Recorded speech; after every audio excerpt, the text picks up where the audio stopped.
Hopefully everybody can hear me. This is Judy, and I am with Hildegard Girls.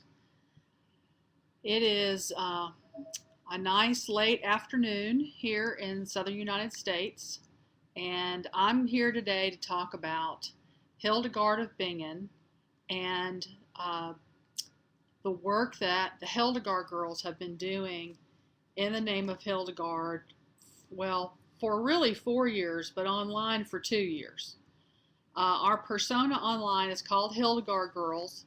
You can find us several ways. You can find us on Facebook and Twitter as Hildegard Girls. And you can find us on WordPress, where we have a blog. It's called Hildegard Says Hello. And I encourage you all to come and find us there and follow us, because we'll post information and the messages that we've received. A ton of that is on our blog. You're welcome to see it. But today, I thought I would just talk a little bit more about what it is about, kind of what we're doing. And then two, I really wanted to talk about the takeaway that I've had from the experience with Hildegard, and hopefully inspire all of you to follow along and do, if you're not already doing, do some of the things that I feel like I've learned it's part of like what I do now and where I find inspiration. I mean, not just me, but there are others, but I wanted to talk about that today. So Hildegard Girls was started because Hildegard literally came to three of us in spirit. I've talked a little bit about this before. She came to a circle that we were having, a prayer circle that started in 2010, actually like late 2009, but she appeared out of the blue in 2010 in March, and she would come to us regularly, like a lot in 2010 and 11. She still comes, but it's not, we really don't have time. We do not have our circle anymore. We're physically not even in the same place anymore, so that's not possible. But we're still doing the work for her because she asked us to do the work. So the main crux of the work that she has had us share is what she calls the calistrophy, which is really, I would describe it as this great shift that you hear other people talking about. How she described it is that as we go within ourselves, we heal or deepen or become whole in a way that literally raises the vibration in our body. And as we transcend, or we like maybe even evolve vibrationally to whatever this next place is, that each one of us is almost like a choir of vibration. And as all these higher vibrations continue to build here on the earth, our vibration joins with that of the earth, and it creates the calistrophy. And her message is that when it happens, we're going to all remember it. We'll all know it, and something wonderful is going to happen from it. So, for me, it was reading these meditations that she sent, which we're supposed to sit with, like in contemplation. So that's really what I wanted to talk about. Like, it's neat, that we received this, but what the heck are you supposed to do with it? And really, it comes down to each individual doing their inner work. And so what does that mean? Well, meditate. That's the first thing. And I don't think it really matters at all, like what form of meditation you might choose. I would just encourage everybody, if you've never meditated, to learn to meditate and to try different kinds of meditation.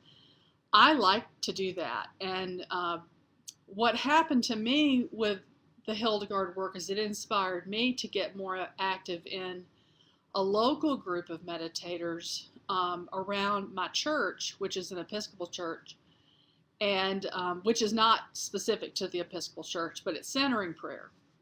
So that's kind of the Christian bent of meditation. But I like to try all different kinds of meditation. So that's the first thing. If you're not meditating, get out there and start meditating, because to sit within yourself and to sit in the stillness and really to rest in God, you'll start to become aware of things about your being that you just didn't know. And the fact that like we've had these experiences that we have, that everybody can have these experiences. We're all called. I mean, that's the crux of what I wanted to talk about today.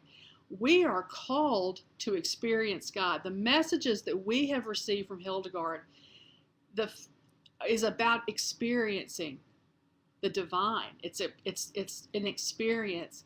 It's not something that we can be intellectual about. It's not something that we can just chit chat about. It really comes down to individually experiencing the divine. So I really just want to encourage you to do that. Find a way to meditate. Do it on your own, but also it's really interesting to meditate with other people. You realize that literally on a vibrational level, that when you sit and you're raising your vibration in a group, that you have a knowing of the people just in your meditation group in a way that you can't even necessarily articulate. But it's really, really interesting. It's just one more of those little tiny aha things that happen. So we talked about that. And I'm going to read a prayer in a minute. But I want to I always get distracted. And I don't want to get too distracted today. Along with meditating, I want you, go get just a book. Go get a little, it doesn't matter. It doesn't have to be fancy. It can even be like from the drugstore. Something, a journal that's specific to, as you sit in meditation, this is what I would suggest you do, is read something inspirational. And of course, I want to tell you to go read the Hildegard stuff. Do that. So you're going to read that, and then you're going to sit in silence. And centering prayer teaches, do it 20 minutes. 20 minutes. I mean, 20. It's not, just try, or you start at 10 if you have a hard time focusing. And what I do is, once I can get into that sweet spot of meditation, after I've sat, really, and I've kind of raised my vibration, I might, let me just say, even before that, I might write down some requests and things that I'm interested in understanding from Spirit. Because actually, Hildegard told me to do this. She said, I always want you to sit with pen and paper. And so I do that, but that's part of too, like automatic writing or inspirational writing. Spirit can actually work through you. So this is a really great idea. Get one of these, have a pen, and you literally hear it in your mind, and it may come flowing through you. You may actually hear it, but it really is like hearing it through your mind, and it might be images, and it might be words, or it's, and then you can describe it, because I'll get information this way, and then sometimes it's like laser sharp, so laser sharp that you'll never forget it. And sometimes it's different, and you need to stop and be able to write it down and remember it, because messages from Spirit actually come through so quickly. I mean, they slip in so quickly that it's almost like you can't write fast enough, because you're not thinking about them at all. I mean, you aren't composing them. They're flowing through you. So get a notebook. I'm going to read a prayer, but I also wanted to share a few books with you that I find really inspiring, and ones that I've read this last year. Let me do that, and then I'm going to talk about one more thing. This book, I don't know if you can see it. It's by a British woman, Anne Baring. She's a psychoanalyst, a Jungian analyst. The book is called The Dream of the Cosmos, A Quest for the Soul. There, if you go online on YouTube, there's some great YouTube videos where Ms. Baring is interviewed, and she talks about it. They're great. There's a particular one with Andrew Harvey that I loved. It really inspired me to get this book and then read it. It is so, let me put it back up. It is so chock full of interesting things, and many things that she experienced. I feel like she has had parallel experiences, and it was really confirming to me. I mean, I think that's the other thing I was going to lead to talk about besides these books. But so here are two other books, and they're by actually a brain surgeon, a neurosurgeon here in the United States, Dr. Eben Alexander. The Proof of Heaven was the first book he wrote, and then his latest book is called The Map of Heaven. And Dr. Alexander had a near-death experience, and he wrote about his experience in heaven. And I was impressed in that I really enjoyed how he wrote about it. What he was able to articulate about his experience was fantastic. And I was actually able to see him speak this summer. He was precious. And then this last book that he just published back in the fall, The Map of Heaven, is interesting in that what he's taken on in the world from his experience with the divine is working with vibration. Like he has a whole series of tapes. He's worked with people who are sound therapists to create meditation tapes that take you deep, because he's a big meditator, and he feels that practice of meditation and going deep is like part of that next step in our evolution, in whatever this transition, this evolution that we're this bringing forward, this building a bridge between here and there. I mean, that's part of our work. So I was really encouraged and excited to read about that, and to read about some of his work in the world now, which is really bringing the whole idea that there is an afterlife, and that we're part of something much bigger than we consciously always think about. So it's truly consciousness expanding. And really, Dr. Baring's book is very much the same thing. I'm fascinated by that, because everything that has happened since 2010 with the work of Hildegard has really been about that. To experience the divine in the way that I have now learned to do it.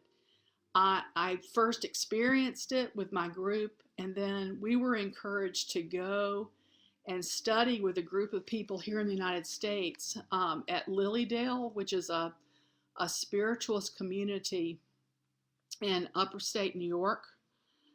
In the world, I know that there is a place called the Arthur Findlay College. I don't know if they have kind of like beginning classes like they kind of do at Lilydale, but I do encourage you. It's been really, it may not be everybody's cup of tea, but I have to tell you that it was perfect for me. It was so encouraging and comforting to be in a community of people who didn't question that you were nuts, that you'd had an experience.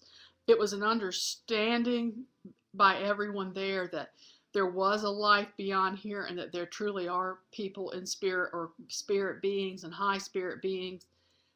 There wasn't any, you're not wondering if you're offending somebody by having a conversation about something. If that's just an assumption, then you can go beyond that, and that was fantastic. But I also learned from my teachers at Lilydale, because they would have classes that you could attend, techniques of noticing and training and understanding better the process of connecting to spirit. So for me, it was invaluable, both just from a technique standpoint and just the encouragement and support to go forward and keep doing this kind of thing. But there's also some place in the Netherlands that offers workshops, and I could share that information. I have to look it up online, but I just have to tell you that, like, coming from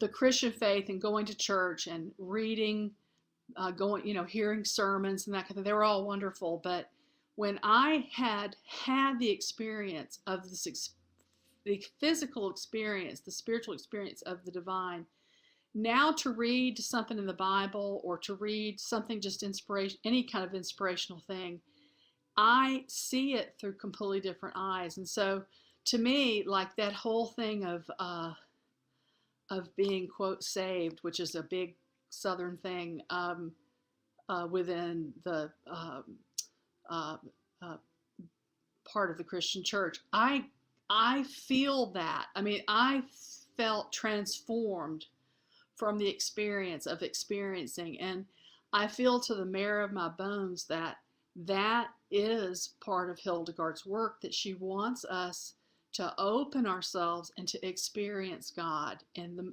deepest of ways. That she was she was a seer, but we all are. She was psychic, but we all are. This is part of our being. And if we aren't aware that that's part of who we are and part of who we're called to be, then that's what I wanted to say today, is that we're all called to be that. This is not a special select group of people who just talk about something that's happened to them and it's not ever going to happen to you. I'm saying that we're all called to experience God. So that's my message with you today. And I'm going to leave a prayer with you. And as I do, I'll turn the camera so you can see my Christmas tree. And I will read, this was the very first of one of the calligraphy meditations that we were sent from Hildegard. It's called Service of the Seed. From within we grow as the seeds of the earth.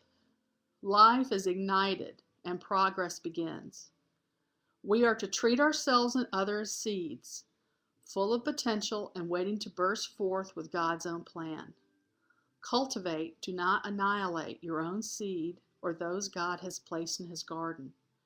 Give proper soil for the soul to flourish, for when the ground is too tamped, it will be a struggle to burst forth with your shining glory, which is a reflection of the face of God. How little respect we have for the ground on which we sow our own lives. Distractions abound.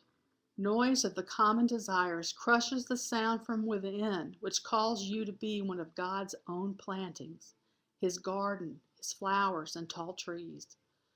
For when you are in harmony with God's desires, not those of changing fancy, then you may hear the call of those who need you, other souls, seeds, who are on precarious perch, who want only to hear a song in their heart again. For by being gardeners of your fellow man, you serve as the hands of the Almighty. You are one with the song of the earth. Calligraphy. So that's my message today. Get out there, meditate, get a little journal. Check out Hildegard Girls on Facebook and Twitter. Check out Hildegard Says Hello on WordPress. I really encourage you, get out there, open yourself up and experience the divine. We are all called to do it. You can do it. I know you can. And I'd love to hear about it. I mean, I'd love to hear about anybody's experiences. So I'll have to figure out how I can do that. I guess we'll ask Brother Sean, but I'd love to hear if you had, you can always like message me through Hildegard Girls. So thank you again, Judy. And until next time, bye.